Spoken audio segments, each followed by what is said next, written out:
Looks like there are some games coming out in 2021. Let's talk.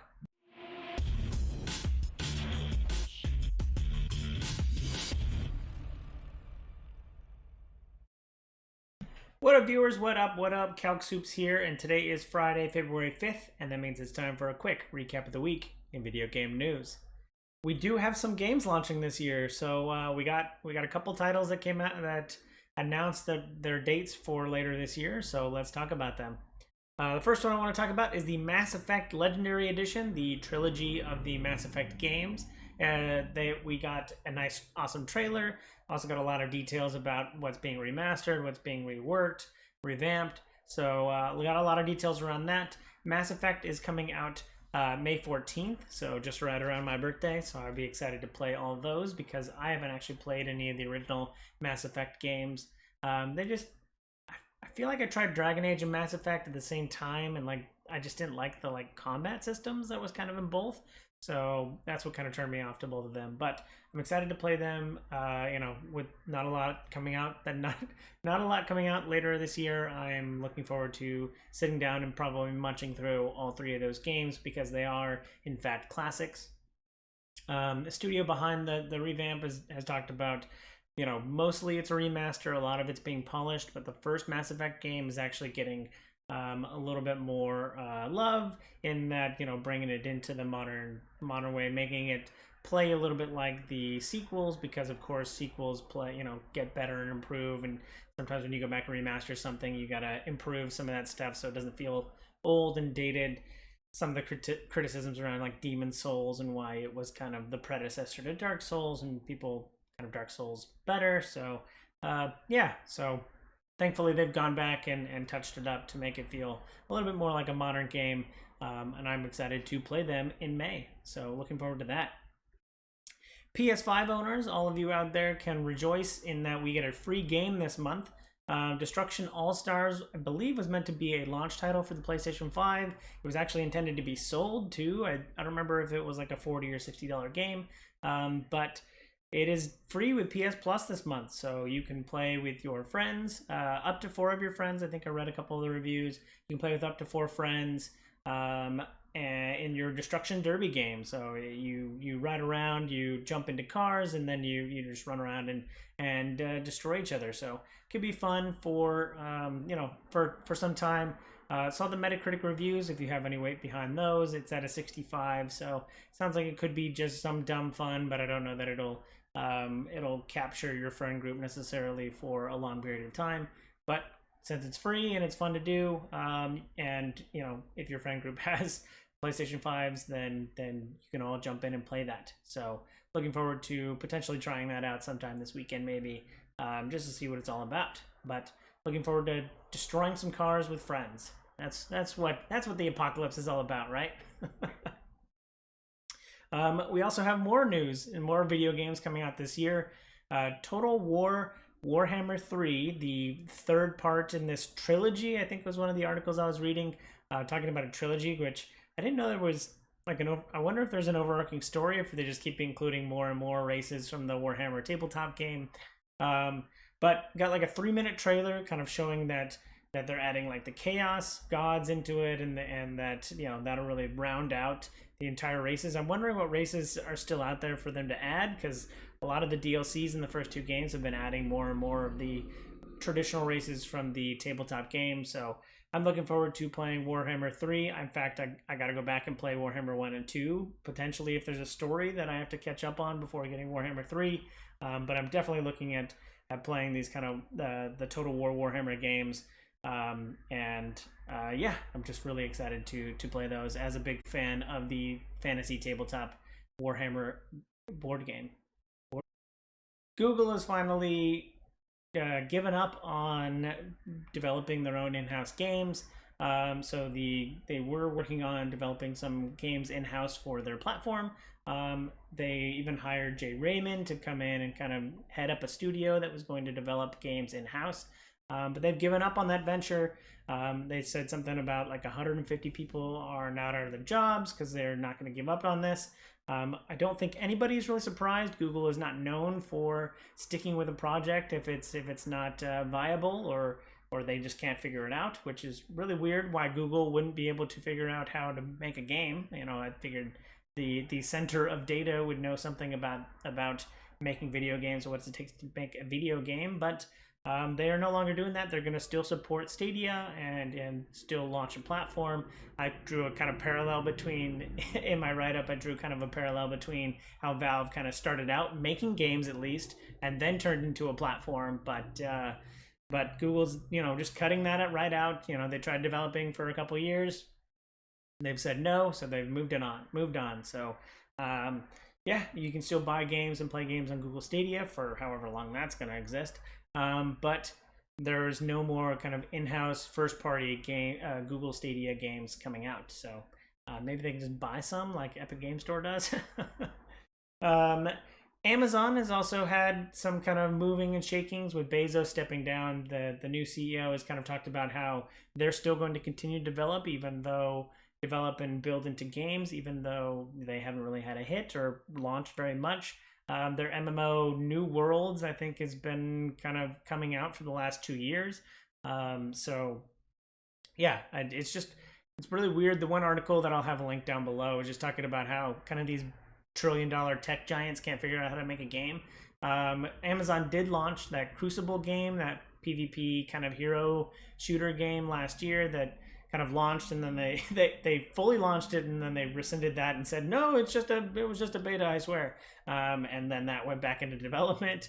So, you know, just really strange that these kind of big companies, you know, I guess it's different skill sets. You know, to build a big tech company, you know, uses different skills than to develop a game in-house. So strange that Google and Amazon aren't doing that. Amazon still has skin in the game though. But Google has you know, shuttered. So yeah,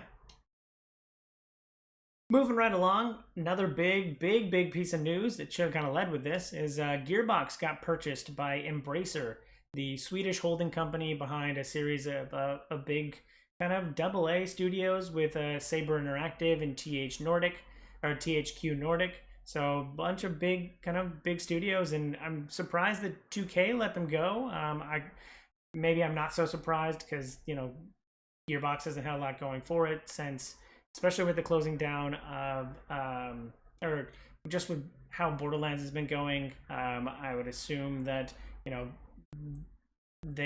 I don't know if 2K is the reason why they haven't been able to explore other ventures, and hopefully that's what is going to come out of the, you know, purchasing Gearboxes. I think a couple articles I read talked about how they're going to be able to explore a little bit, you know, some new IP and some stuff around that. So hopefully we get more and more around Gearbox. Regardless of what you feel about Randy Pitchford, hopefully they can continue to kind of make those good games. And I don't know, maybe we'll get Borderlands 4. I'm not quite sure, but yeah, looking forward to seeing what's next for Gearbox Studios. Blizzard, one of my favorite studios and companies, still one of my favorite studios and companies, turns 30 this month. I always liked them for they're like 10 months older than I am, or younger than I am. So I just appreciate that too, that they, you know, I've been a Blizzard fan my entire life. They turned 30. They're celebrating the only way Blizzard knows how, by selling in-game items across their various IPs. So there's kind of skins and card backs for Hearthstone and Diablo and all of their other, and Overwatch and all that other good stuff. So they're selling kind of a 30-year anniversary bundle, which gets you a bunch of in-game items, because that's what Blizzard's known for. So if you're looking to celebrate Blizzard's 30th anniversary, look for those. I'll have a link down below in the description. One of the stranger things that I've always been kind of following along with is PC Peripherals. I think I talk about it every once in a while on the Video Game News Report. But the one I saw this week was a replacement for a keyboard, one of those kind of weird peripherals. We've seen them kind of grow over being like a half keyboard. So the one that I saw this week was called the Azeron Gaming Keypad, and it doesn't even have keys on it. It just it's super techy and weird. You just put your hand inside of this claw thing, and then that's what you're supposed to be able to do to be able to play games with. I know with key bindings and all that kind of stuff, you can play on anything pretty much nowadays. But I just thought this was really weird. It looks like a weird monkey's paw. Like it just has like 2 fingers sticking up, and like it looked really weird. So for $180, you can get this kind of weird, tacky kind of gaming replacement. If you're looking for something like that, I'll have a link down below in the description. Let me know what you think of it. It's definitely something I would want to like go to a CES or an E3 and like touch and play with before I actually like go out and spend $200 on it. But definitely an interesting way to replace your keyboard while you're gaming. Also, more video games that are coming out this year. MLB The Show is coming out a little bit late this year. It'll be coming out on April 16th. And one of the things I really liked about it was the Jackie Robinson Collector's Edition. I thought it was really cool. A lot of the Collector's Edition, it came with a steelbook featuring Jackie Robinson, but the rest of the kind of Collector's Edition stuff was a lot of in-game stuff, which is how a lot of these kind of sports games go. But I was kind of looking for something physical besides the steelbook. But you know, if you enjoy MLB The Show, like I know a couple of my friends do, and some of the people watching this do, looking forward to kind of seeing that Jackie Robinson Collector's Edition. And just as I called it, this is for a couple of my friends who were questioning when MLB The Show would come out. I predicted that it would come out a couple weeks after it normally does, just because we hadn't seen anything for the entire month of January on it. I just predicted, you know, with COVID stuff that it might have taken a little bit longer to get it out. So it comes April 16th. So looking forward to that coming out. Last but certainly not least, happy sports ball for all of you football fans. Madden every year, and this is the one thing I like about kind of football and all that kind of stuff, is the Madden Super Bowl prediction. 5 out of the last 9 years they've been correct. One of which they were exactly correct. I think like 8 or 9 years ago they predicted that the score would be 28-24, and it turned out to be 28-24. So sometimes they're eerily accurate, but I think on the long time scale they're no better than potentially a coin flip. But they are predicting that Kansas City will beat Tampa Bay 37-27. I personally am not much of a sports ball fan, but I am hoping that KC can take down Tom Brady, because you know I don't like Tom Brady. That's why. You know, he's won enough. He can go away now. Just go away. Why? Never mind. I'm not gonna get too much into sports ball. But happy Super Bowl weekend to all of you football fans out there, and I hope you have a nice and safe and relaxing Super Bowl weekend. Hang out with your friends, eat some dip, and watch some football. So enjoy that.